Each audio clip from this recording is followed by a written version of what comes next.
The phone rang at 3:47 in the morning, which in my world meant someone was either dead or about to be. I was in the middle of negotiating a weapons shipment with a particularly nervous arms dealer when Marco's name flashed across the screen. Marco never called unless blood had been spilled or money had gone missing. I held up one finger to pause the sweating man across from me and answered. "This better be worth interrupting my evening, Marco." "Boss, we got a situation at the Raven's Nest." His voice carried that edge I'd learned to recognize over 15 years of working together. Not quite panic, but definitely confusion. "There's a kid here, a little girl. She was left at the door with a bag and some papers." I pinched the bridge of my nose, already feeling the migraine forming. Chicago's streets were cruel to abandoned children, but this wasn't a charity organization. "Call social services. We're not running a daycare." "Boss, you need to see the papers. She says—" Marco's voice dropped lower, and I could hear other voices murmuring in the background. "The kid says she's your daughter." The room suddenly felt too small, too hot. My hands, which had held guns without trembling and signed death warrants without hesitation, went completely still. "What did you just say?" "There's a birth certificate here. Mother's name is Senna Thorne. Date of birth puts the kid at 7 years old. There's also a death certificate for the mother, dated 3 weeks ago. Cancer." Marco paused, and I could hear papers rustling. "Boss, the kid has your eyes. Those same gray storm eyes. No mistaking it." "Senna." The name hit me like a bullet to the chest, dragging me back 7.5 years to a night I'd tried very hard to forget. A hospital fundraiser where I'd been laundering money through charitable donations. She'd been a nurse there, wearing a blue dress that matched her eyes, laughing at something another nurse had said. We'd talked for hours about everything except who I really was. One night. One perfect night where I wasn't Silas Ravencroft, feared underboss of Chicago's most ruthless crime family. I was just a man captivated by a woman who saw goodness in a world I knew was rotting from the inside. She'd disappeared the next morning. No note, no number, no explanation. I'd tried to find her, but Senna Thorne had vanished as completely as if she'd never existed. Now I knew why. "I'll be there in 20 minutes, I said, ending the call before Marco could respond. I turned to the arms dealer, whose eyes had gone wide with obvious relief at the interruption. "We'll continue this tomorrow. Same terms, but I want an extra crate for the inconvenience. Consider it interest on my time." The drive to the Raven's Nest, my flagship nightclub, and the legitimate front for half my operations, should have taken 30 minutes. I made it in 15, running 3 red lights and probably terrifying my driver Constantine with my silence. Constantine had been with me through gang wars and federal raids, but he'd never seen me like this. Hands clenched so tight my knuckles were white, jaw set like granite, mind racing through scenarios I'd never prepared for. The club was closed for the night, but lights blazed in the upper offices. Marco met me at the private entrance, his usually impassive face showing concern. Marco was built like a brick wall and had the emotional range of concrete, but even he looked rattled. "She's in your office, boss. Dante's keeping watch. We didn't know what else to do." He handed me a manila envelope as we walked. Everything was in this: birth certificate, death certificate, immunization records, school reports. There's also a letter. My office occupied the entire top floor, deliberately designed to project power. Floor-to-ceiling windows overlooking the Chicago skyline, leather furniture that cost more than most people's cars, abstract art that was actually sophisticated money laundering. Sitting in the middle of my black leather couch, dwarfed by the massive furniture, was the smallest person who'd ever entered this room. She couldn't have been more than 3.5 feet tall, wearing faded jeans with cartoon characters on them and a purple jacket 2 sizes too big. Dark brown hair fell in tangled waves around her face, and she clutched a stuffed rabbit that had definitely seen better days. But it was her eyes that stopped me cold, storm gray, exactly like mine, like looking into a mirror that showed me the child I'd once been, before the world had taught me to become a monster. She looked up when I entered, and instead of fear, I saw assessment. This 7-year-old child was evaluating me with the same calculating gaze I used on my enemies. It was unsettling and strangely impressive. "Are you Silas Ravencroft?" Her voice was small but steady. "I am." I moved slowly, the way you might approach a frightened animal, and sat in the chair across from her instead of behind my desk. Every instinct I'd honed over decades of surviving in the underworld told me this moment mattered more than any negotiation I'd ever conducted. "What's your name?" "Willow Thorne." She hugged the rabbit tighter. "My mama said if anything ever happened to her, I should come find you. She said you were my daddy and you'd keep me safe, even though you're scary." The word daddy landed like a physical blow. I'd built an empire on fear and respect, had ordered deaths without losing sleep, had stared down rivals and federal agents with equal contempt. But this tiny girl calling me daddy unraveled something fundamental in my chest. "I'm sorry about your mother," I said, and meant it more than she could possibly understand. "When did she die?" 3 weeks ago." Willow's eyes filled with tears, but she blinked them back with determination that reminded me painfully of myself. "The cancer came back really fast. She tried to fight it, but the doctor said it was too late. Before she died, she made me promise I'd come here. She said you'd protect me no matter what." I opened the envelope Marco had given me, needing something to do with my hands. The birth certificate was official, listing Senna Thorne as mother and, shockingly, my name as father. The death certificate confirmed pancreatic cancer as cause of death. But it was the letter, written in Senna's neat handwriting, that destroyed whatever walls I'd kept around my heart. "Silas, if you're reading this, I'm gone, and Willow has found you as I instructed. I'm sorry for the lies, for disappearing, for keeping your daughter from you for 7 years. I had my reasons, and I hope someday you'll understand them. That night we spent together was the most real I'd felt in years. But the next morning, I found out I was being hunted by the Aguilar cartel over a witness protection case I'd worked. A patient I'd nursed back to health turned out to be their accountant who'd testified against them. They blamed me for keeping him alive. I had to disappear to survive. When I found out I was pregnant, I knew I couldn't involve you. Your world is dangerous, Silas. I've seen what happens to families caught in crossfire. But now I'm dying, and I can't protect Willow anymore.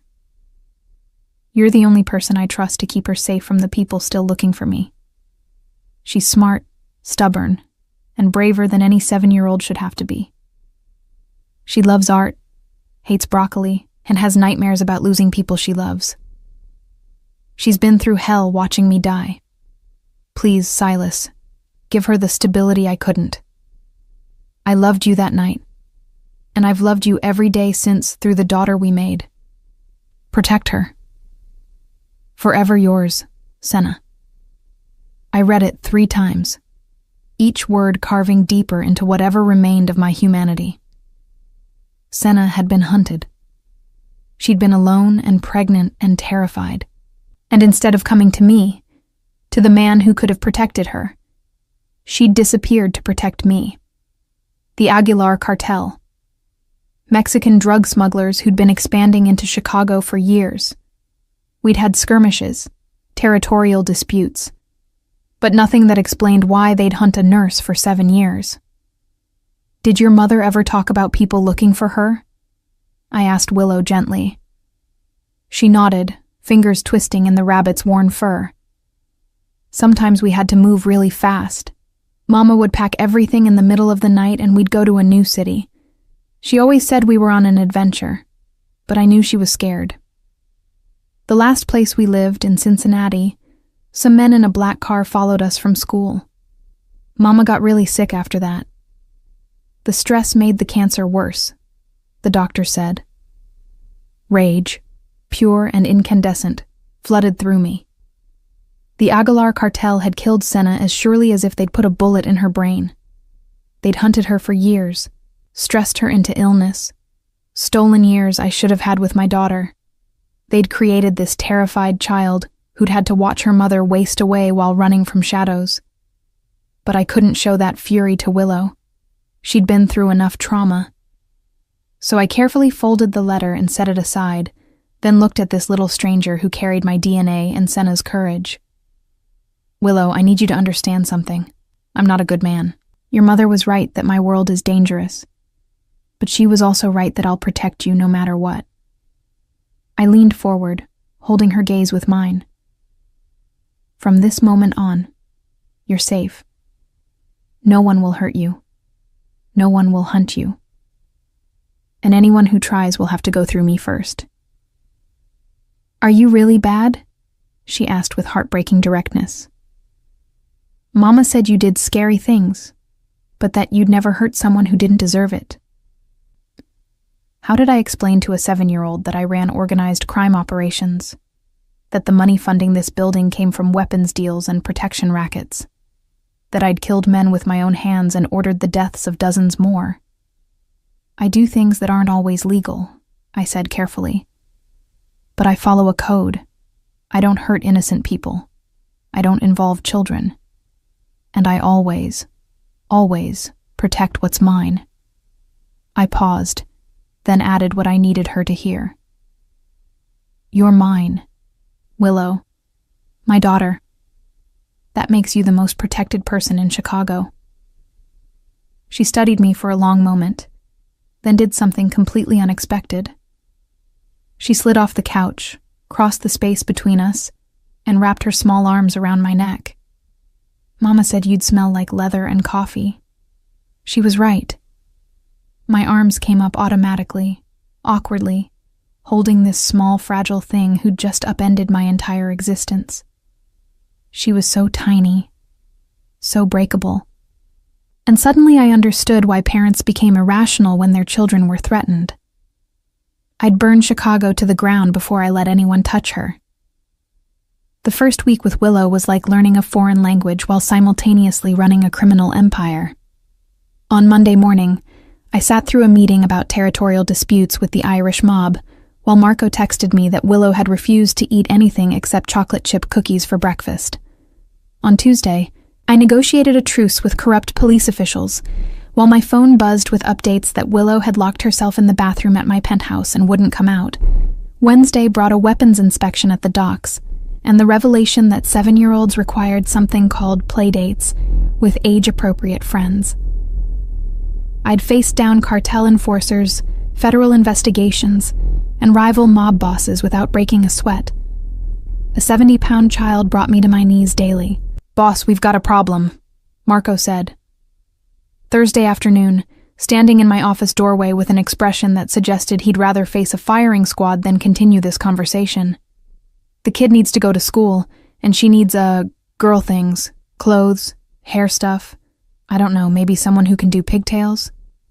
The nanny you hired quit this morning after Willow asked her if she knew how to shoot a gun. I looked up from the shipping manifests I'd been reviewing. Legitimate containers hiding very illegitimate cargo. The nanny quit? That's the third one this week. Yeah, well, this one found Willow in your study looking at surveillance photos from the Kozlov operation. Willow wanted to know why the Russian guy was bleeding. Marco scrubbed a hand over his face. "Boss, I know you're trying, but the kid's been exposed to our world way too fast. She's asking questions 7-year-olds shouldn't even know exist." He wasn't wrong.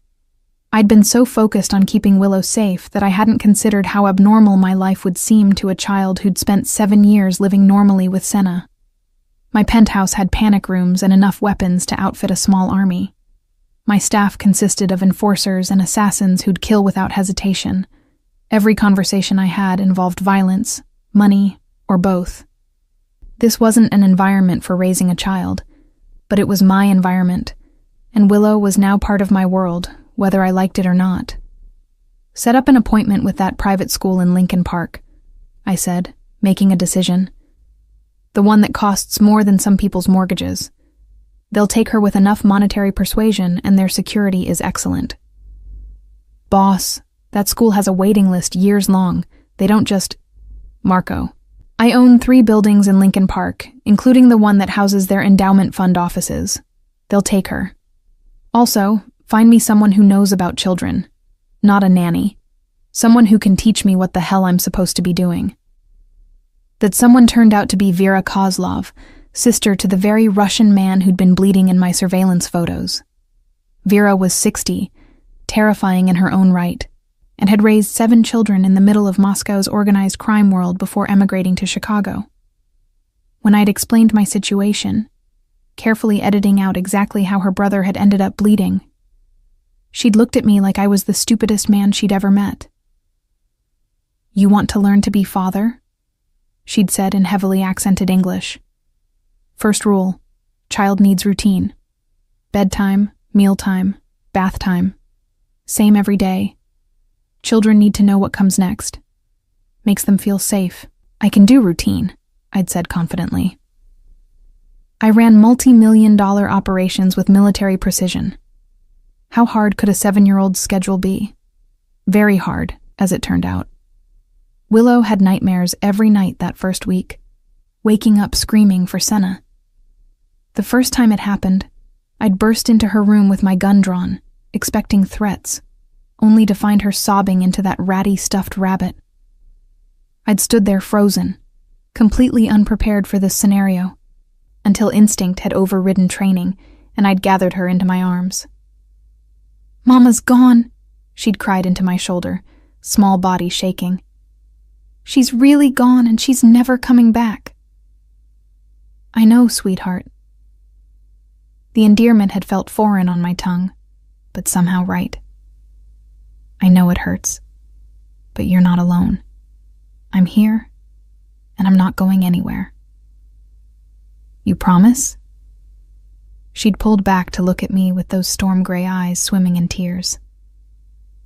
"You promise you won't leave me too?" "I promise."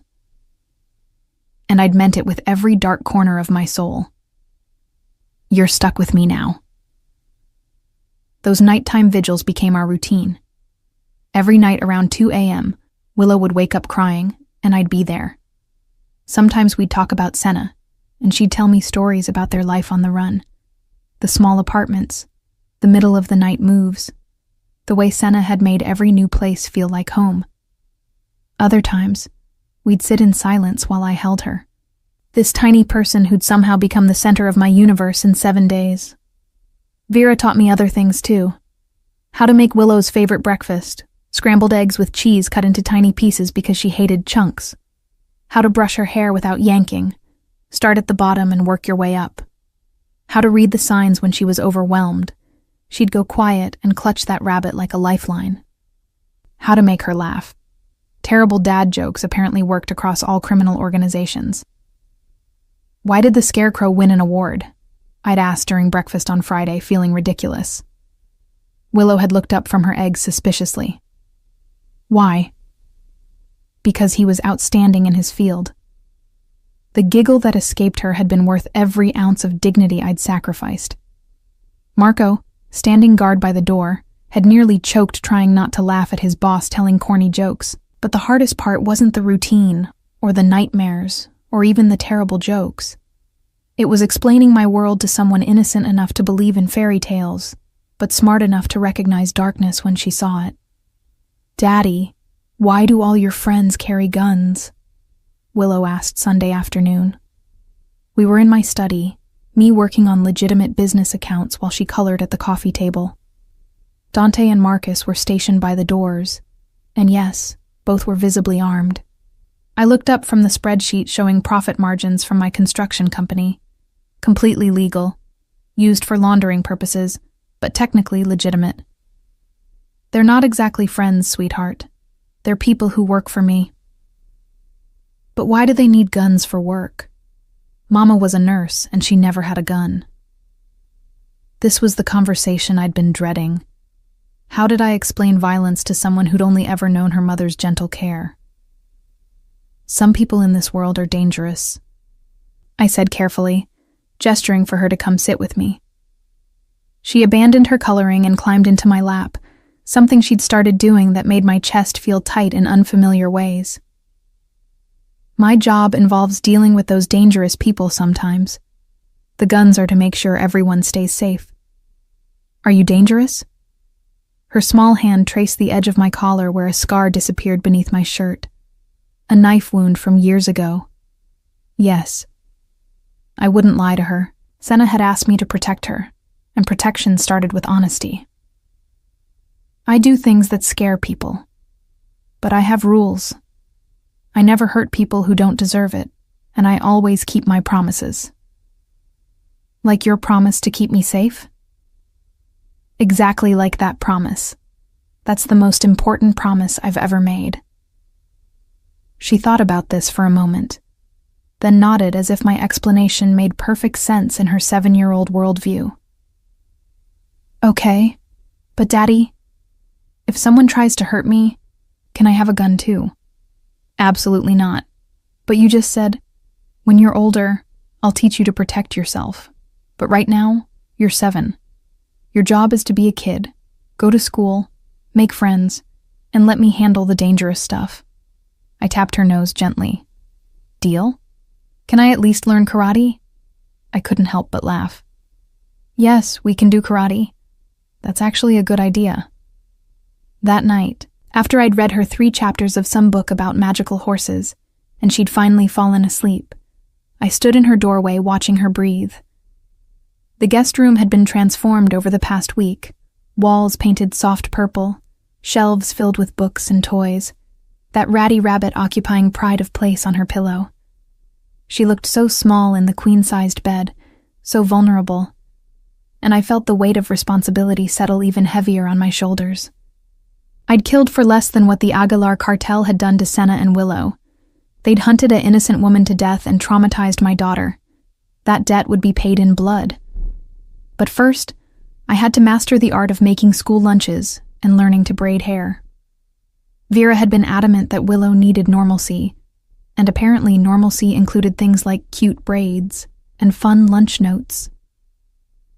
Marco found me in the kitchen at midnight, watching YouTube videos on how to braid hair, surrounded by practice ropes, and growing increasingly frustrated. Boss, what the hell are you doing? Learning skills, I said grimly, attempting something called a French braid on a rope and failing miserably. Apparently fathers are supposed to know this stuff. Marco stared at me. Silas Ravencroft, the man who'd taken over Chicago's underworld through calculated violence and strategic brilliance, watching hair tutorials at midnight. This is surreal, he finally said. Last week you orchestrated a hostile takeover of the Calabrese family's gambling operations. Tonight you're learning to braid hair. Willow starts school Monday. She needs to look put together, not like she's being raised by criminals. I threw the rope down in frustration. How hard can braiding be? It's just twisted sections of hair. It's braiding, boss, not defusing a bomb. I've defused actual bombs. This is harder. Marco picked up his phone and made a call. 20 minutes later, Vera Kozlov arrived at my penthouse, took one look at me surrounded by ropes and YouTube tutorials, and laughed so hard I thought she might need medical attention. Stupid man, she said affectionately, wiping tears from her eyes. You cannot learn braiding from videos. Come, I teach you properly.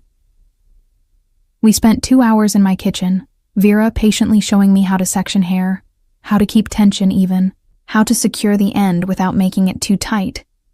By 3 a.m., I could manage a basic braid. By 4 a.m., I'd graduated to something that almost resembled the French braid from the video. Good enough, Vera declared. Now you practice every day. Also, you need to take her shopping. Girl cannot go to fancy school with only 3 outfits.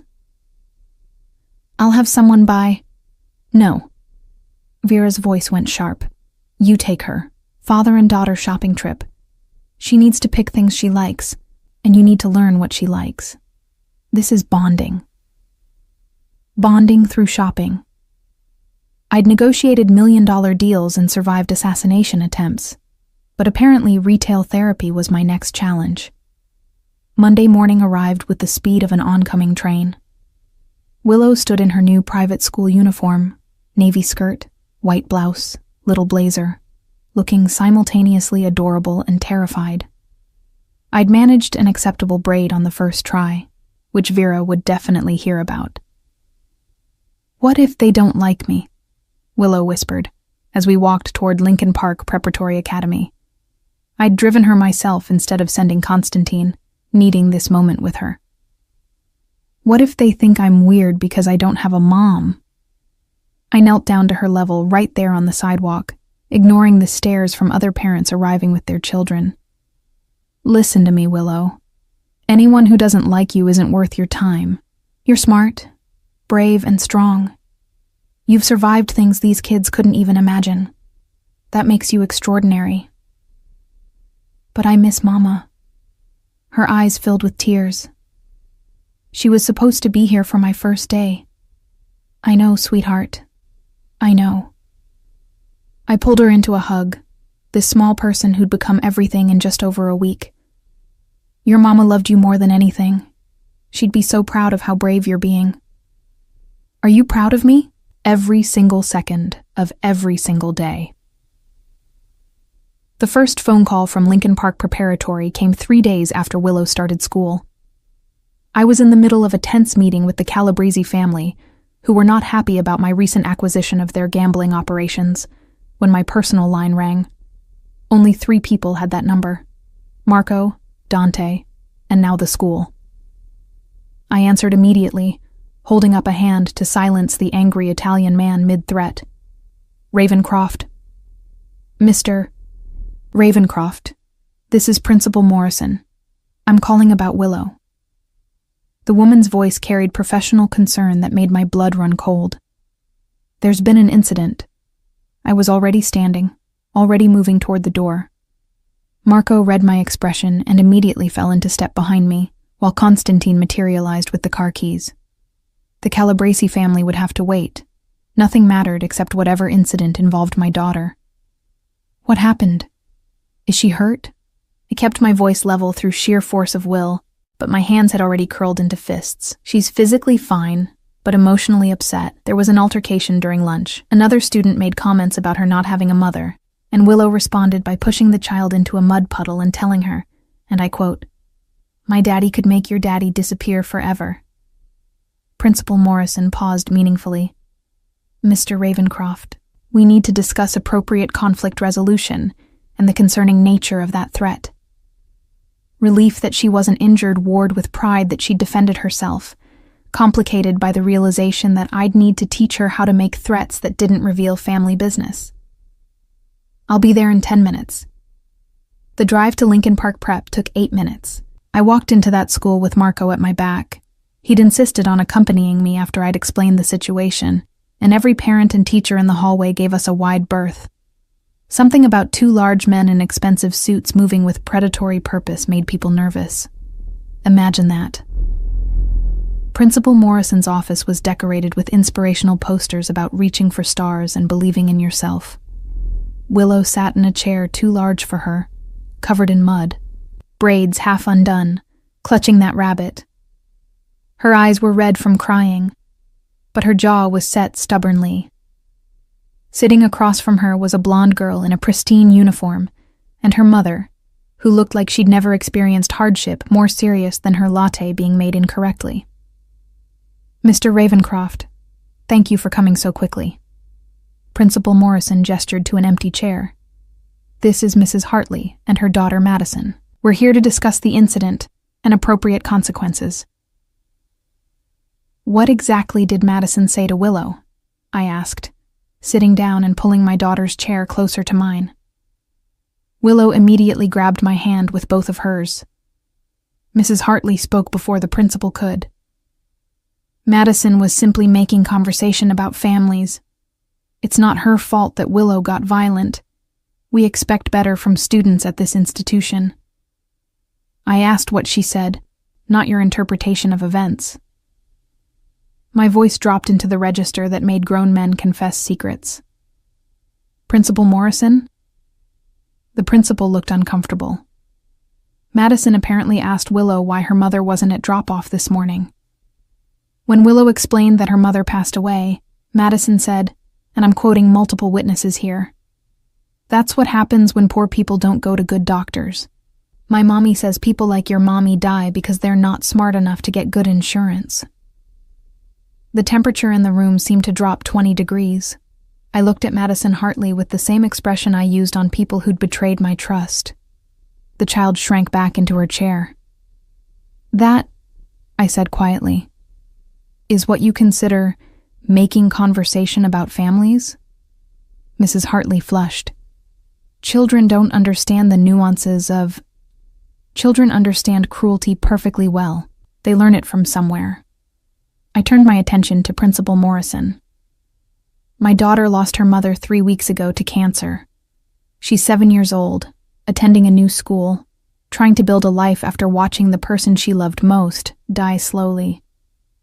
And this child mocked her grief by suggesting her mother died due to poverty and stupidity."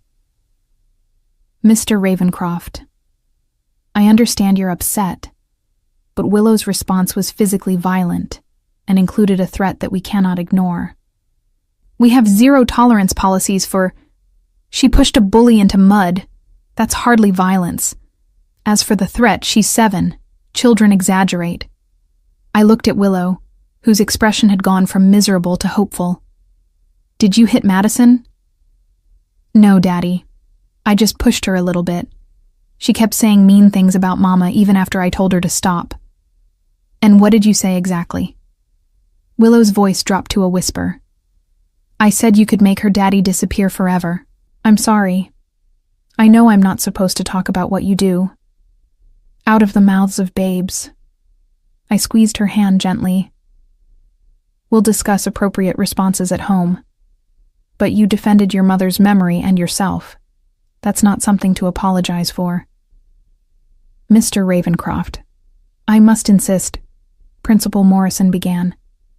"How much did I donate to this school's endowment fund to secure Willow's placement?" I interrupted pleasantly. "That's not relevant to..." $2.5 million. Relevant enough to warrant considering context before punishment? I stood, bringing Willow up with me. "Here's what's going to happen. Willow will apologize for the push and the dramatic threat. Madison will apologize for mocking a child's dead mother. And Mrs. Hartley will explain to her daughter why cruelty disguised as conversation is unacceptable." Mrs. Hartley spluttered. "I will not have my daughter. Your daughter told mine that her mother died because she was poor and stupid. Either Madison learns consequences now, or she grows up to be the kind of adult who kicks people when they're down." I picked up Willow's backpack. "I'm sure you'd prefer the former." Principal Morrison looked between us, clearly calculating whether pushing this was worth losing a major donor. "Perhaps we can resolve this with apologies from both girls and a discussion about empathy in Mrs. Crawford's social-emotional learning class." "Acceptable. Willow?" My daughter looked at Madison with an expression far too mature for 7 years old. "I'm sorry I pushed you into the mud. That was wrong. But you were really mean about my mama, and that hurt my feelings." Madison, to her credit, looked genuinely ashamed under my stare. "I'm sorry too. I didn't know your mama just died. That was mean." We left the school with Willow's hand still gripping mine, her uniform covered in mud, and her head held high. Marco had remained silent through the entire meeting, but I caught him hiding a smile as we walked to the car. "Boss, that was..." "Don't say it. You went full protective dad mode. It was terrifying and hilarious." I shot him a look that usually made people reconsider their life choices, but Marco just laughed. 3 years as my right-hand man had apparently made him immune to intimidation. That night, after Willow had showered and changed into her favorite purple pajamas, we sat together in her room while I attempted to explain the concept of proportional response. "Daddy, why didn't you get mad at me for what I said?" She was cuddled against my side, rabbit tucked under one arm. "Because you were defending yourself and your mother's memory. That's not wrong. But sweetheart, you can't tell people I can make someone disappear." Why not? You can, can't you? I paused, trying to figure out how to explain criminal operations to a child. That's adult business, not something for school conversations. When kids are mean, you tell a teacher, or you use your words to stand up for yourself. You don't make threats about what I might do. But I wanted Madison to know she can't be mean to me because I have a scary daddy who loves me. My chest constricted at those words. Scary daddy who loves me. That's what I'd become. A criminal raising a child who saw my darkness but still felt safe with me. I do love you, Willow. More than I knew I could love anyone. But part of keeping you safe means teaching you when to fight and when to walk away. I kissed the top of her head. You're allowed to be proud that your daddy protects you, but the details of how I protect people need to stay private. Can you understand that? Like when Mama used to tell people we were on vacation instead of hiding. Exactly like that. Some truths are for family only. She nodded against my shoulder, and we sat in comfortable silence for a few minutes before she spoke again. Daddy? Do you think Mama would be mad that I got in trouble at school? No, sweetheart. I think she'd be proud that you stood up for yourself. And I think she'd love that you're so fiercely loyal to her memory. I pulled back to look at her. Your mama was one of the bravest people I ever met. You're just like her. Tell me about when you met her. I'd told her this story every night since she'd arrived, and each time I found new details to share. The way Senna had laughed, the dress she'd worn, how she'd challenged my cynical worldview with her optimism. Tonight, I told her about the moment I'd known I was falling for her mother. She was talking about why she became a nurse, I said, remembering that night with painful clarity. She said everyone deserves dignity when they're vulnerable, and healthcare was how she gave people that dignity. I'd spent my whole life seeing the worst in people, and there she was, determined to see the best. Did you love her? I did, very much. I just didn't know I loved her until it was too late. I tucked Willow's blanket around her shoulders. But she gave me the best gift she possibly could. She gave me you. Willow fell asleep shortly after that. But I stayed in her room for another hour, watching her breathe and thinking about Senna. She'd been right to hide Willow from me initially. My world was dangerous, and children caught in crossfire rarely survived. But she'd also trusted me enough to send our daughter to me when she couldn't protect her anymore. That trust demanded I become better than I'd been. Not good, I'd never be good. But better, a father who could attend school meetings without threatening principals. A man who could braid hair and tell bedtime stories and still run a criminal empire efficiently. The next 3 years became a delicate balance of two lives. Mornings were school drop-offs and packed lunches with notes that said things like, "Have a great day, sweetheart," inside. Afternoons were homework help and karate classes. Willow took to martial arts with frightening natural talent. Evenings were dinner together, always, no matter what crisis emerged in my other life. Bedtime was stories and cuddles and chasing away nightmares. But between those moments of domesticity, I ran the largest criminal organization in Chicago. I negotiated with corrupt politicians, expanded operations into new territories, eliminated threats with calculated precision. The Aguilar cartel remained on my radar, but they'd gone quiet after Senna's death. Apparently, killing their target had satisfied whatever vendetta they'd held. That should have been a relief. Instead, it felt like unfinished business. Willow thrived despite the unusual circumstances. She made friends at Lincoln Park Prep, carefully screened friends whose families would never suspect what her father really did. She excelled in school, showing particular talent for art and surprisingly strategic thinking. When I taught her chess, she grasped complex patterns immediately. When we played war games, child-appropriate versions obviously, she demonstrated tactical awareness that reminded me uncomfortably of myself. Daddy, if I move my knight here, you'll think you can take it with your bishop, but that leaves your queen exposed. she'd announced at age 9 during a chess match. Very good. And what would you do if I don't fall for the trap?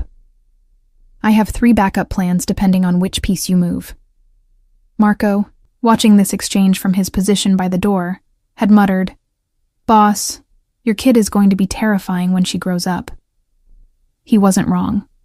Willow had inherited my strategic mind and Senna's empathy, a combination that would either make her extraordinary or dangerous. Possibly both. By the time she turned 10, Willow knew more about my business than any child should. Not because I'd told her, but because she was observant and intelligent enough to piece things together. She knew Marco and Dante were more than employees. She knew the business meetings I attended often involved violence. She knew people feared me for good reason. But she also knew I'd die before I let anything hurt her. She knew I attended every school event, even if it meant leaving crucial negotiations. She knew I'd learned to braid complicated styles just to make her smile. She knew that beneath the reputation and the violence, I loved her absolutely. "You know what you do is bad, right, Daddy?" she asked one night when she was 10. We were in my study, her working on homework while I reviewed financial reports. "I do." "But you do it anyway." "Yes. Why?" I set down the reports and gave her my full attention. "Because someone has to control the darkness, Willow. If men like me didn't create structure and rules in the underworld, it would be chaos. More people would get hurt. More innocent people." I paused, choosing my words carefully. "I'm not a hero, but I follow a code. I don't hurt people who don't deserve it. I protect what's mine. And I make sure the truly evil people don't gain power." Is that what Mama understood about you? I think so. I think she saw that I wasn't good, but I wasn't completely evil either. I existed in the space between. Willow thought about this for a long moment. "When I grow up, I want to be like both of you. Strong like you, but kind like Mama. Then you'll be unstoppable." Those 3 years were the happiest of my life despite their complications. I'd found purpose beyond power and profit. Every decision I made was filtered through a new question. How does this affect Willow's safety and future? I eliminated threats more efficiently because I had someone to protect. I diversified operations to create legitimate business fronts that could support her if something happened to me. I built alliances that would survive my death and keep her safe. Everything I did for her. But the past has a way of catching up with you, no matter how fast you run or how well you hide. The call came on a Wednesday afternoon in September, when Willow was 10 years old. I was in a meeting with Constantine reviewing security protocols for a shipment arriving from Eastern Europe when Marco burst through the door without knocking, a violation of protocol that immediately set off alarms. "Boss, Willow's been taken." His face was ashen, eyes wide with something I'd never seen from him before. Fear. Real, genuine fear. "They grabbed her leaving karate class 15 minutes ago. 2 vehicles, professional extraction, disabled her security detail without killing them. They wanted us to know this was planned." The world narrowed to a single point of white-hot rage. Someone had taken my daughter. Someone had put their hands on my child and stolen her. Every instinct I'd honed over decades screamed for blood, for violence, for the complete annihilation of whoever had dared touch what was mine. "Who?" The word came out flat, deadly calm that made everyone in the room freeze. "We don't know yet. They left no—" Marco's phone buzzed. He looked at the screen, and his expression went from fearful to horrified. "Boss, you need to see this." He turned his phone toward me. The video showed Willow in what looked like a warehouse, tied to a chair, but seemingly unharmed. She looked terrified, but was clearly trying to appear brave, jaw set stubbornly, eyes dry despite obvious fear. Behind her stood 3 men in masks. Then one of the masked men spoke in accented English that made my blood turn to ice. "Silas Ravencroft, we are Aguilar Cartel. You have something we want. territory, respect, and compensation for years of interference. We have something you want. Your daughter. You have 48 hours to meet our demands or the girl dies. Instructions will follow. The video ended. The Aguilar cartel, the same organization that had hunted Senna. They'd killed her through stress and fear, and now they'd taken Willow. The rage I'd been controlling exploded into something cold and calculating. They'd made the worst mistake anyone could make. They'd threatened my child. Get everyone here now, I said quietly. Too quietly. Marco recognized that tone. It meant someone was about to die screaming. Every captain, every soldier, every person who owes us favors. I want the Aguilar cartel's location within 6 hours. I want their organizational structure, their safe houses, their family members, everything. Boss, they said 48 hours. They don't get 48 hours. They don't get 48 minutes. They took my daughter, Marco. They're already dead. They just don't know it yet.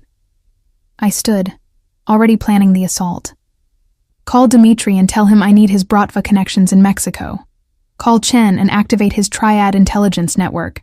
Call everyone we've ever worked with and tell them this is the favor I'm collecting. Within 2 hours, my penthouse had transformed into a war room. 15 of Chicago's most dangerous men sat around my dining table, each representing different factions of the underworld.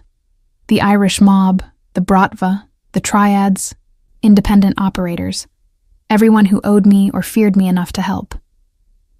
The Aguilar cartel operates primarily out of Michoacan, but they have cells throughout the Midwest, Chen reported, pulling up maps on the screen we'd set up.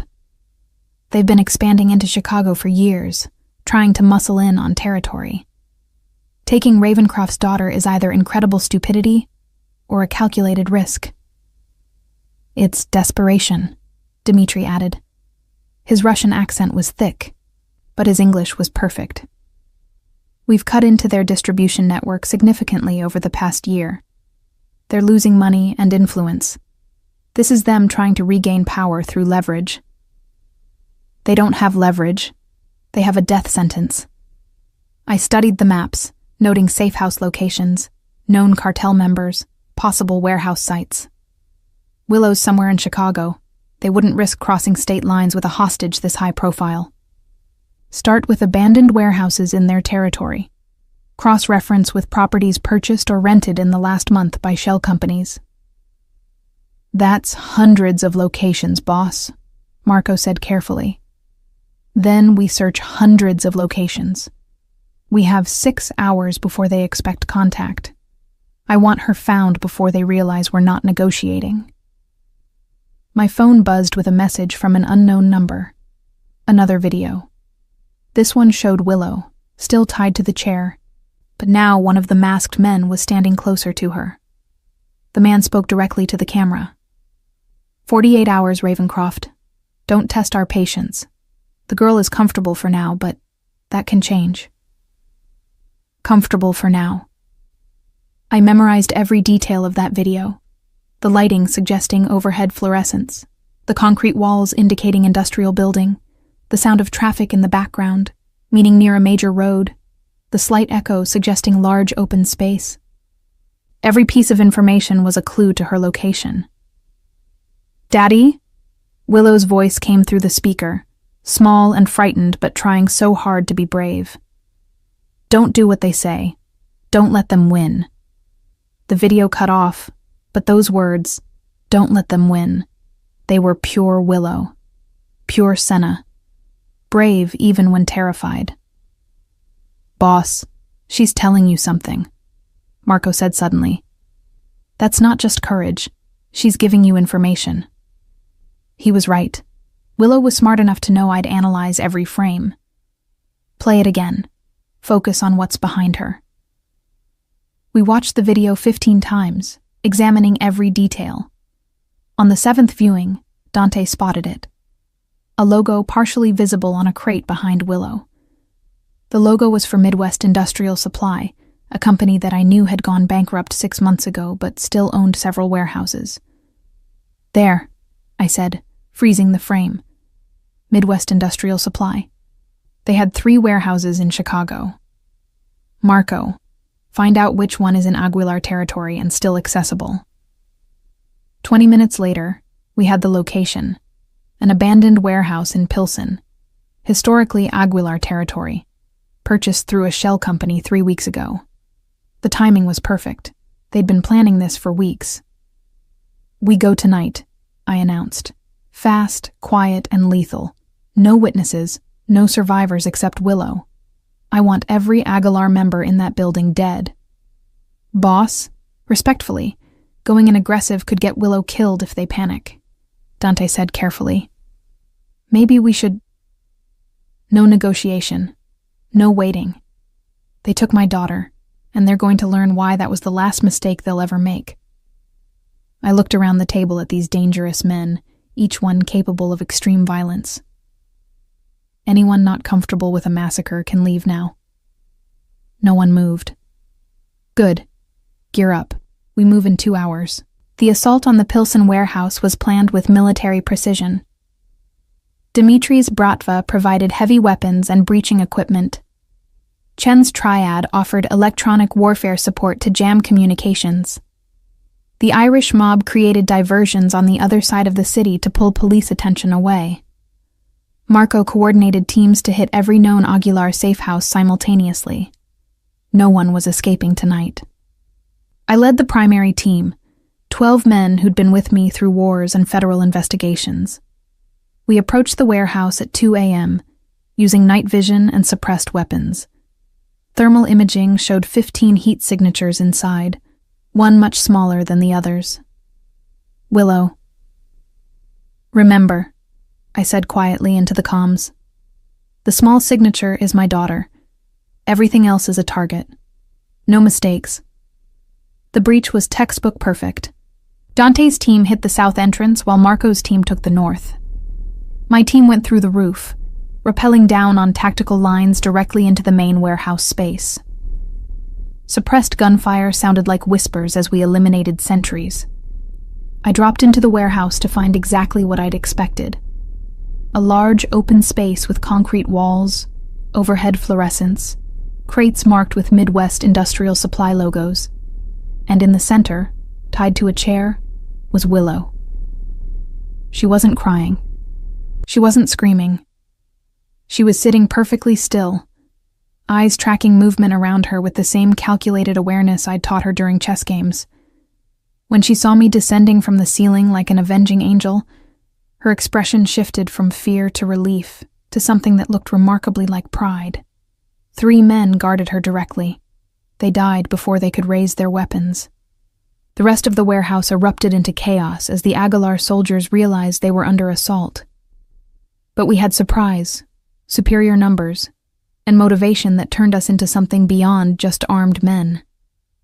We were a force of nature, eliminating every threat with cold efficiency.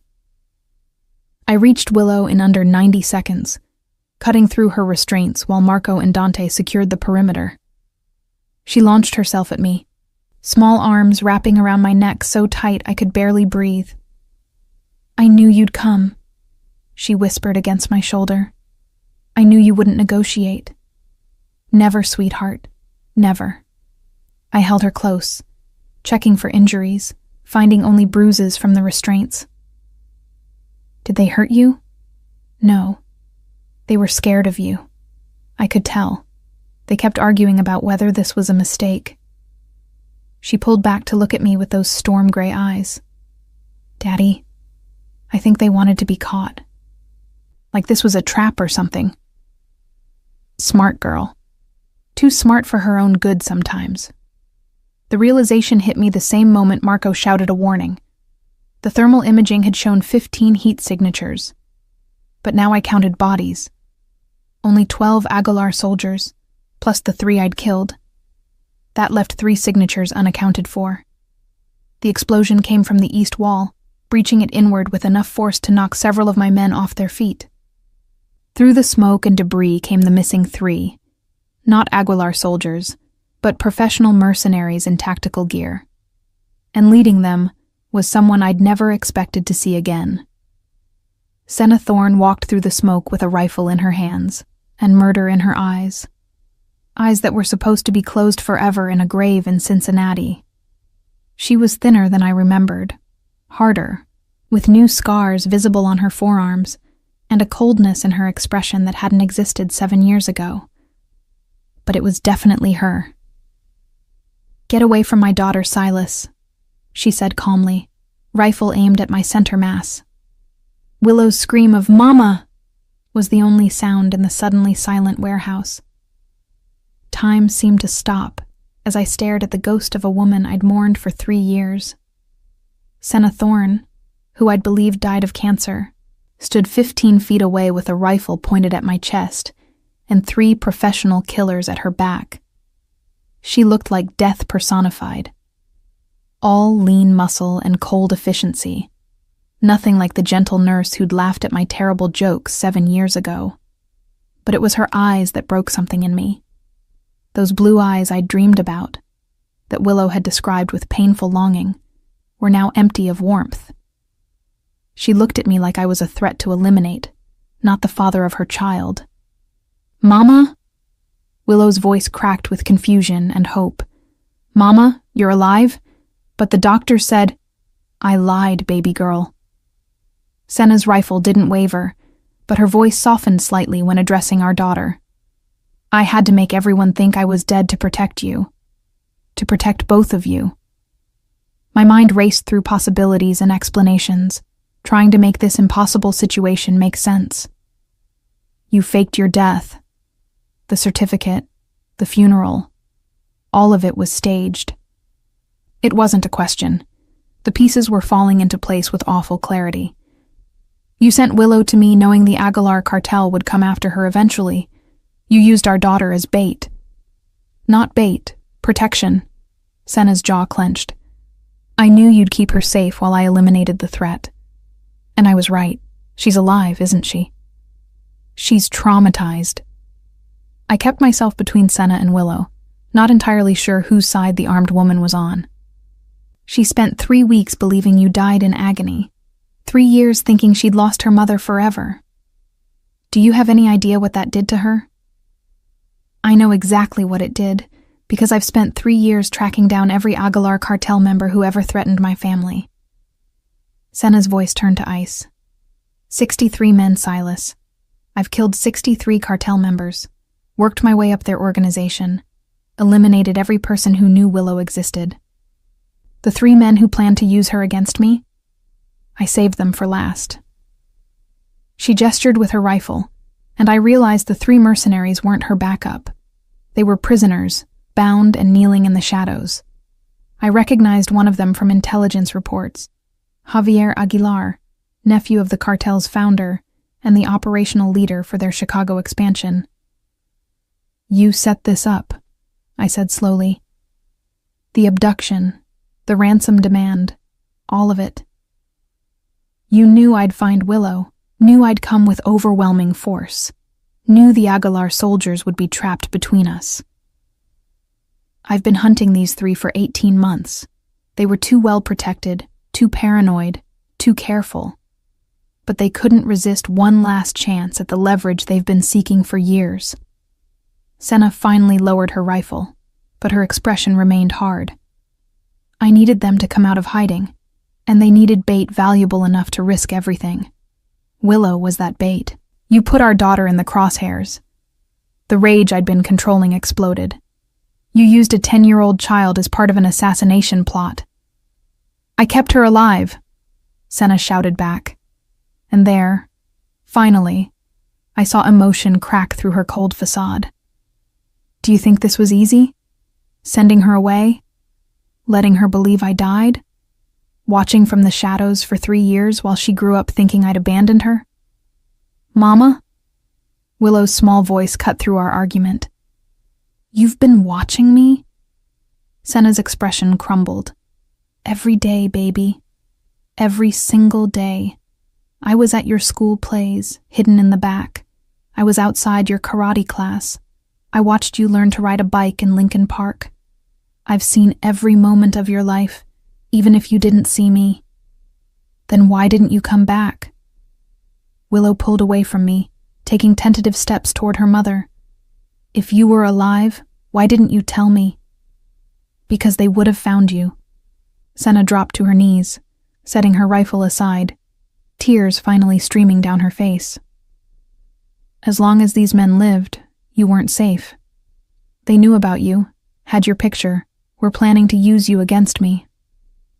I had to make them think I was dead so they'd lower their guard. Then I had to hunt them down one by one. For 3 years? You couldn't have finished this sooner?" I couldn't keep the bitterness from my voice. "I'm one person, Silas. They're a cartel with hundreds of members spread across 2 continents. Yes, it took 3 years to systematically dismantle their organization and identify every person who knew Willow existed." Senna looked up at me with exhausted defiance. "I did what I had to do to ensure our daughter's safety. What would you have done differently?"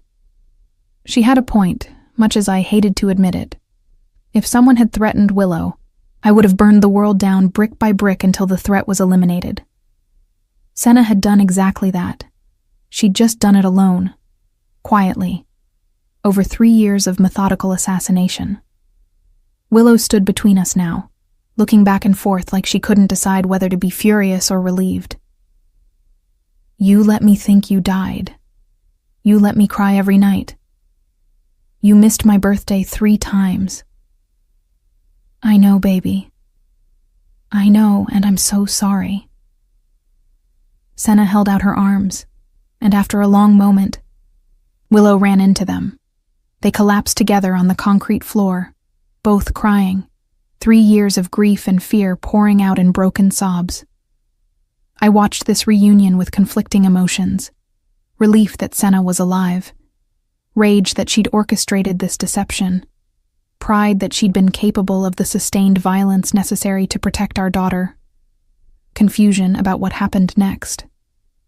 Marco approached carefully, weapon lowered, but ready. "Boss, what are your orders?" "Good question. I had a warehouse full of dead Aguilar soldiers, 3 prisoners who were apparently Senna's endgame, a daughter who'd just discovered her mother wasn't dead, and a supposedly deceased woman who'd spent 3 years as a one-person killing machine. Secure the prisoners, clean up the bodies, make sure this warehouse burns completely once we're gone."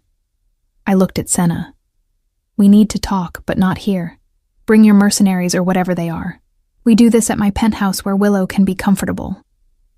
Senna nodded, not releasing her grip on our daughter. "They're former special forces. I hired them to help with surveillance and extraction. They're not involved in the killing. That was all me." Of course it was. Senna had always been capable of surprising ruthlessness when it came to protecting people she loved. She'd proven that by running for 7 years while pregnant, and then with a small child. This was just the next evolution. The drive back to my penthouse was surreal. Willow sat between Senna and me in the back of the SUV, holding both our hands, still crying but also talking nonstop. 3 years of stored-up stories came pouring out. School events, friends she'd made, how I'd learned to braid her hair, the time I'd threatened a principal for her. Senna listened with a mixture of joy and pain, realizing how much she'd missed. "Daddy's really good at bedtime stories now," Willow said, wiping tears from her face. "And he makes breakfast every morning, even when he has important meetings. And he learned karate with me so we could practice together." "He did?" Senna looked at me with surprise. "She needed a training partner," I said simply. "And I needed to spend time with her." "He's really protective," Willow continued. "Like, really protective. One time a boy at school said I was weird, and Daddy showed up at the kid's house to talk to his parents. The boy apologized the next day. I had a conversation with his parents about appropriate behavior," I said defensively. "A completely reasonable conversation that may have involved reminding them who owned the building they lived in." Senna actually laughed, a sound I'd thought I'd never hear again. "You threatened to evict a family because their son was mean to Willow?" I suggested that teaching their son manners would be in everyone's best interest. There's a difference. "He's basically a scary, overprotective dad," Willow said proudly. But also he killed all those men who took me, so I think the overprotective part is actually good. Senna's smile faded. How many did you kill tonight? 12 personally. My men eliminated the rest. Why? I met her gaze steadily. Bothered by the body count? No, just calculating if I need to cover your tracks or if you have that handled. Marco, driving, made a choking sound that might have been a laugh. They're definitely Willow's parents, both terrifying, both calculated, both completely willing to commit mass murder for family. He wasn't wrong. At the penthouse, I sent Willow to shower and change into clean clothes while the adults talked strategy. Senna's 3 mercenaries, former Delta Force apparently, secured the perimeter while she, Marco, Dante, and I sat in my study with glasses of whiskey and the weight of the evening's revelations. So you spent 3 years systematically hunting cartel members, I said, breaking the silence. How exactly does a nurse become an assassin? Desperation and YouTube mostly, Senna said dryly. Also, I remembered more from my teenage years than I'd realized. My father was military, taught me to shoot before I was 10. I just needed to relearn those skills and apply them to human targets instead of paper ones. And the 63 kills you mentioned? 66 now, including tonight. I kept detailed records. She pulled out a small notebook filled with names, dates, and locations. Every person who knew about Willow, who participated in hunting me, who could have posed a future threat. I verified each kill, made sure they couldn't warn anyone else, moved methodically up the chain. I studied the notebook with growing respect. This wasn't the work of an amateur or someone acting on emotion. This was calculated, patient, strategic assassination. How did you find them all? Patience, research. I spent 6 months infiltrating their organization as a cleaner. Someone who disposes of bodies and cleans crime scenes. Gave me access to their safe houses, their communications, their trust. Once I had the organizational structure mapped, I started eliminating targets from the bottom up. Why bottom up? Killing the leadership would have been more efficient. Because I needed information first. Each person I killed led me to the next. The foot soldiers knew about safe houses. The enforcers knew about money flows. The lieutenants knew about operations. By the time I reached the top, I had complete intelligence on every aspect of their organization. Senna took a long drink of whiskey. The 3 men tonight, Javier Aguilar, Carlos Mendoza, and Paulo Reyes, they're the ones who originally put the hit on me. They're the ones who caused all of this. And now, they're in your hands. What do you want done with them? I want them to disappear. Completely. No bodies found. No closure for their families. Just gone. I want the Aguilar cartel to spend the next decade wondering what happened to their leadership. Her eyes met mine with cold fury. I want them to fear the shadows the way I've feared them for 7 years. This was a side of Senna I'd never imagined existed. The gentle nurse who'd talked about giving people dignity had become something harder, darker. The hunted had become the hunter. Consider it done. I turned to Marco. Take the 3 prisoners to the facility in Gary, the one with the industrial equipment. I'll handle interrogation personally. Boss, maybe... Marco hesitated, looking between Senna and me.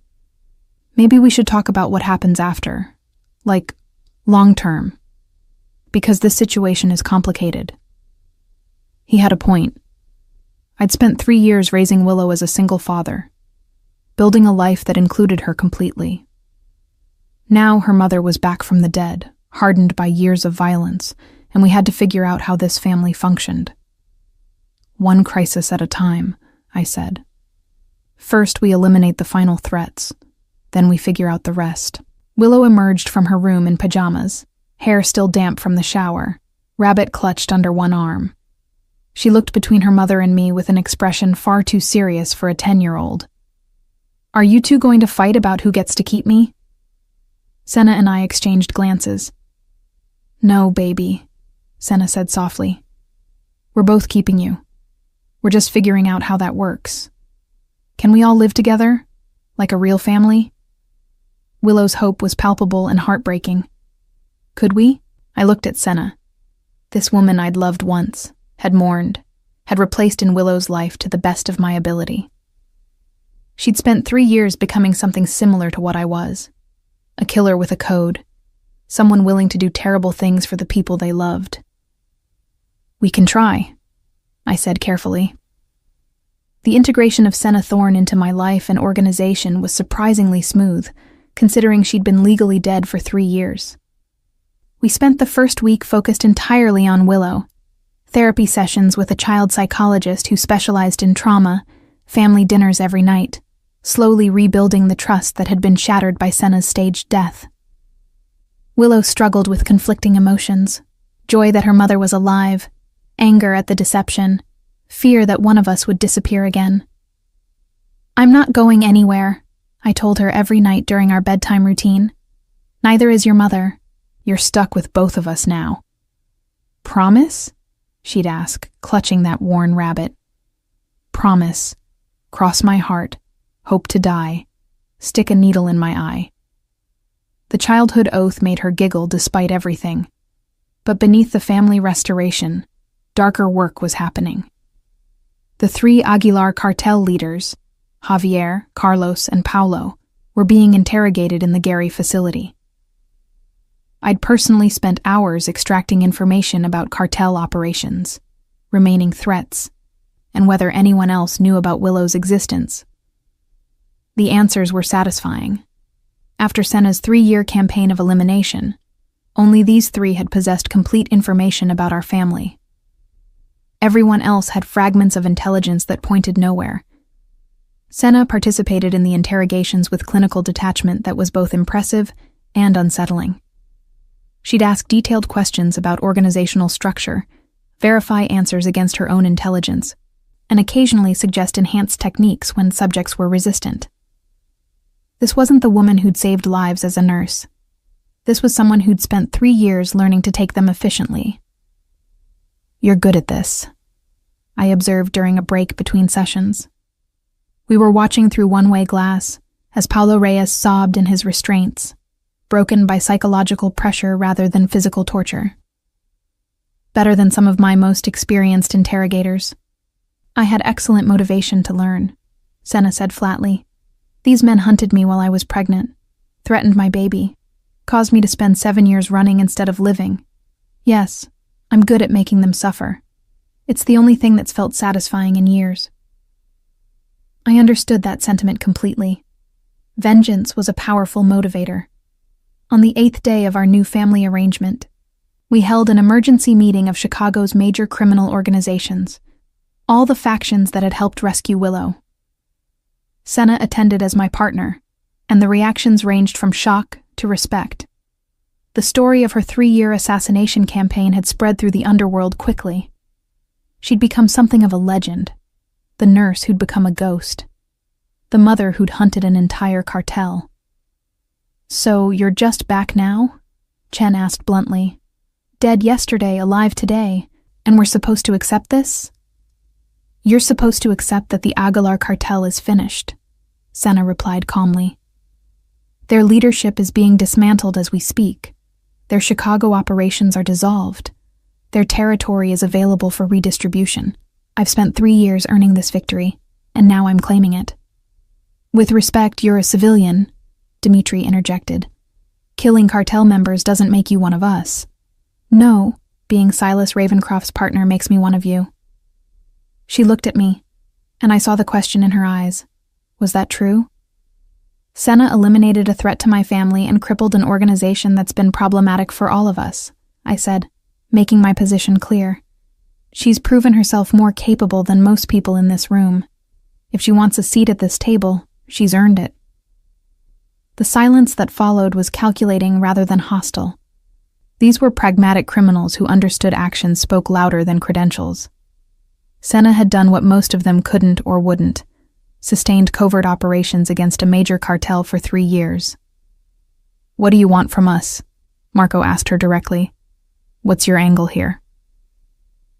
I want my daughter to grow up safe, Senna said simply. I want the Aguilar cartel's resources distributed in a way that prevents anyone else from filling their void. I want a legitimate front that allows me to exist in this world without hiding, and I want a partnership with Silas that protects our family long term. It was a reasonable request, and more importantly, it aligned with everyone's interests. A power vacuum from the Aguilar cartel's collapse could spark territorial wars unless managed carefully. Senna's intelligence about their operations was valuable for that management. We can work with that, Chen said finally. But you understand there's a probationary period? Trust in our world is earned slowly. I spent 3 years earning it by bleeding the Aguilar cartel dry, Senna responded. How much more probation do you need? Several people around the table laughed. She fit our world better than I'd expected. Over the next year, Senna and I built something unprecedented, a true partnership in both family and business. She took over intelligence operations, applying her methodical approach to information gathering and analysis. Her medical background proved surprisingly useful. She understood human biology in ways that made interrogation more effective and knew exactly how to keep informants alive but talking. You're terrifying, Marco told her after she'd extracted information from a Russian smuggler in under 20 minutes without physical torture. Seriously, terrifyingly efficient. Thank you, Senna replied pleasantly. Years of dealing with difficult patients taught me how to manipulate people psychologically. Turns out those skills transfer well. But it was her relationship with Willow that showed the most evolution. Our daughter, initially angry about the deception, gradually understood why her mother had made those impossible choices. Senna was brutally honest about the hunt, the kills, the loneliness of 3 years watching her daughter grow up from the shadows. I would have given anything to be there, Senna told Willow during one of their long talks. Every birthday, every school event, every time you needed me. But if I'd revealed myself too early, before all the threats were eliminated, they would have found us. They would have hurt you to hurt me. Like they tried to anyway? Willow asked. She was 11 now, old enough to understand complex motivations and difficult truths. Yes, except this time your father and I were ready. We eliminated the threat permanently. Senna brushed hair from Willow's face gently. I know what I did was terrible. I know I hurt you. But I won't apologize for keeping you alive. I'm glad you're not dead, Willow said finally. Even if I'm still mad about everything else, I'm glad you're alive. It was a start, more than I'd hoped for, honestly. The final disposal of Javier, Carlos, and Paulo happened 3 months after the warehouse incident. We made it public. Well, underworld public, to send a message. The 3 men who'd hunted Senna for years and threatened Willow simply vanished. No bodies, no evidence, no closure. The Aguilar cartel's remaining members received a simple message. Chicago was closed to them permanently, and pursuing vengeance would result in complete organizational annihilation. They believed us. They'd seen what one determined mother had done to their operations over 3 years. They didn't want to know what she could do with resources and support. Is it really over? Willow asked, the night we received confirmation that the last Aguilar cells had withdrawn from Chicago. We were having family dinner, something we did every night now, no exceptions. Senna had cooked, I'd set the table, and Willow had been relegated to homework duty first. The threat from the Aguilar cartel is over, I confirmed. Other threats will always exist in our world, but this particular nightmare is finished. So Mama doesn't have to hide anymore, and we can be a real family? Senna and I exchanged glances. We'd been carefully navigating our relationship for months. Partners in business, co-parents to Willow, but not quite together romantically. Too much had happened, too much time had passed, too much had changed. But looking at our daughter's hopeful face, I realized she needed more than just 2 parents who worked well together. She needed to see that love could survive impossible circumstances. That family could be rebuilt even after tragedy. Yes, sweetheart, Senna said softly. We can be a real family. All three of us. Together. That night, after Willow fell asleep, Senna and I finally had the conversation we'd been avoiding. I don't know if we can be what we were, she admitted. We were in my study, both holding glasses of wine, years of trauma and violence and survival between us. 7 years ago, I was a different person. You were different too. We've both become something darker. Maybe that's not a bad thing, I said thoughtfully. We understand each other now in ways we couldn't have then. You've lived in my world. You've made the same impossible choices. You know what I am, and you're not afraid of it. Are you afraid of what I've become? No. I'm impressed by it. And honestly, I find it attractive that you're capable of extreme violence in defense of our family. Does that make me a terrible person? Senna laughed genuinely for the first time since she'd returned. If you're terrible, then so am I. I find it attractive that you burned down an entire cartel operation to save our daughter. Maybe we deserve each other. Maybe we do. We started dating like normal people. If normal people discussed assassination techniques over dinner and took their child to karate class between gang negotiations. Willow was delighted to see us together, and honestly, it felt natural. Senna understood my world because she'd become part of it. I understood her trauma because I'd lived my own version of it. By the time Willow turned 12, we'd fully integrated our lives and operations. Senna ran intelligence and strategic planning. I handled enforcement and external relations. Together, we'd built something more efficient and powerful than anything I'd managed alone. The underworld called us the Ravencrofts, with a mixture of respect and fear. A family that couldn't be threatened, couldn't be bought, and definitely shouldn't be crossed. Daddy, can I ask you something? Willow said one night when she was 13. We were in my study, her doing homework while I reviewed shipping manifests for legitimate businesses that were definitely not moving illegal goods. Anything, sweetheart. When I grow up, can I work with you and Mama? Like, be part of the family business? I set down the manifests, giving her my full attention. She was growing up so fast, already 5'4", with Senna's graceful features and my storm gray eyes. Smart as hell, strategically minded, and unfortunately interested in the family trade. That depends, I said carefully.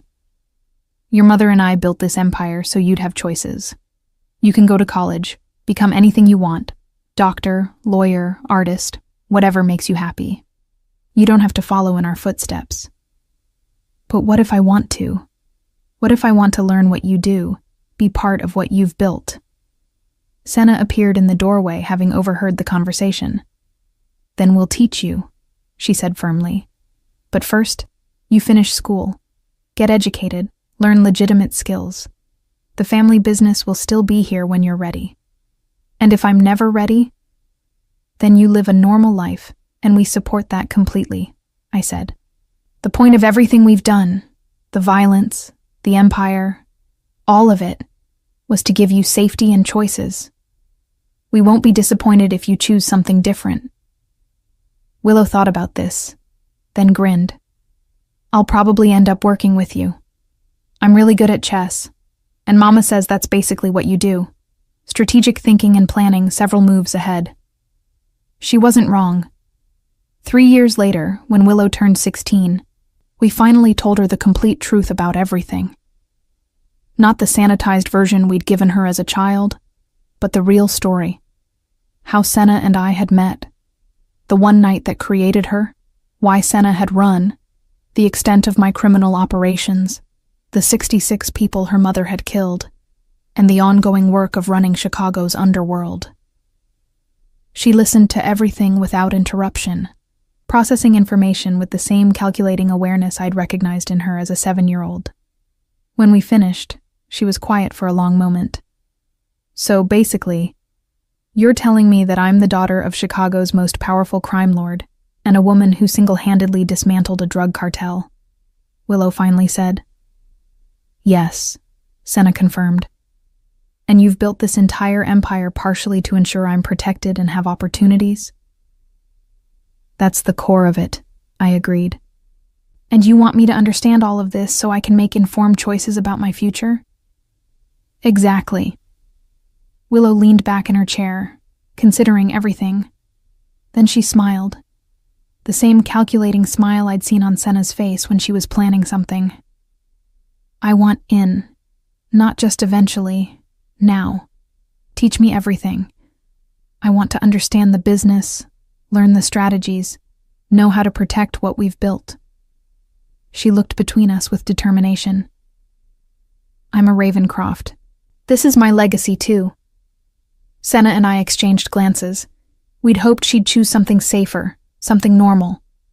But looking at our daughter, brilliant, strategic, brave, I realized she was exactly like both of us. This was who she was meant to be. All right, I said finally. But we do this properly. You finish high school, go to college, business management, economics, something useful. Learn legitimate operations first. Then we'll gradually integrate you into the real work. Deal, Willow agreed immediately. But I'm sitting in on strategy meetings starting now. Observer status only. I promise. She kept that promise for about 3 days before making suggestions that improved our logistics operations by 15%. By the time she graduated high school, she was actively contributing to strategic planning. By the time she finished college at 22, she'd effectively become our third partner. The three of us, Silas, Senna, and Willow Ravencroft, built something unprecedented in Chicago's underworld. A true family business where loyalty came before profit, where violence was calculated rather than chaotic, where the next generation was trained properly rather than thrown into the fire. Willow was 25 when she officially took over daily operations, allowing Senna and me to transition into advisory roles. We'd spent 18 years building an empire that could sustain itself through generations. Our daughter had inherited the best of both of us, Senna's strategic patience and medical precision, my calculated ruthlessness and business acumen. Do you ever regret it? Senna asked me one night. We were in our home office. We'd moved out of the penthouse years ago to a more family-appropriate estate in Lake Forest. The life we've given her? The world we've brought her into? No, I said honestly. We gave her power, knowledge, and the tools to survive in a world that's never been safe. We taught her to be strong instead of vulnerable. That's not something to regret. She's killed 6 people now, Senna said quietly. 6 threats she eliminated personally, cleanly, without hesitation. You killed 66. I've lost count of my number. She's our daughter. This was always her likely path. I pulled Senna closer. This woman who'd died and been reborn, who'd become my true partner in every sense. We raised a queen, not a princess. I'm proud of that. So am I, Senna admitted, even though part of me wishes we could have given her something softer. She wouldn't have wanted softer. She's a Ravencroft. That night, I stood in the doorway of Willow's old room, preserved exactly as she'd left it when she'd moved into her own place downtown. That ratty stuffed rabbit still sat on the shelf, a reminder of the terrified 7-year-old who'd walked into my life and changed everything. I'd built an empire before Willow arrived, but she'd given it purpose. She'd made the violence meaningful, the power worthwhile, the darkness bearable. Everything I'd done for 18 years had been to ensure she could inherit a world where she was safe, powerful, and free. The call that changed my life had come at 3:47 in the morning 18 years ago. Marco's voice saying there was a child at the door who claimed to be my daughter.